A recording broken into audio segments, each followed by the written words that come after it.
آج ہم نے اس قرارداد کی حمایت کی ہے جو غیرت کے نام پہ جو قتل ہوئے ہیں، ہم نے اس قتل کی مذمت کی ہے۔ کسی جرگے نے فیصلے کیے ہوں، کسی فرد نے فیصلے کیے ہوں، لیکن بیلنس میں نے بات کی ہے۔ بیلنس یہ ہے کہ ہم غیرت پہ کوئی کمپرومائز نہیں کر سکتے، ہم کسی کو اجازت نہیں دے سکتے ہمارے چادر و چار دیواری کو پامال کرے۔ ہمارے اسلام، ہمارے بلوچی روایات، ہمارے پشتونی روایات، ہمارے کچھ غیرت ہیں۔ کسی بچی کو اجازت نہیں ہے کہ ماں اپنے ابو سے بغاوت کر لے، خاندان سے وہ بغاوت کر لے۔ کسی نوجوان کو اجازت نہیں ہے کہ بچی کو ہاتھ پکڑ کے لے جائے۔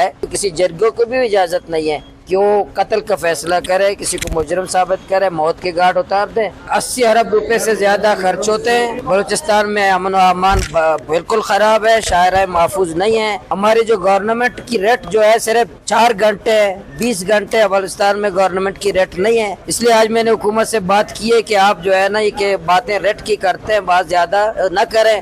آپ لوگوں کو دن کو بھی محفوظ بنائیں، رات بھی محفوظ بنائیں۔ جس کو میں نے حفاظت کی ذمہ داری لگائی تھی کہ میری جان کی، میری مال کی، میری عزت کی حفاظت کرے، وہ چپل کے پیچھے پڑا ہوا ہے۔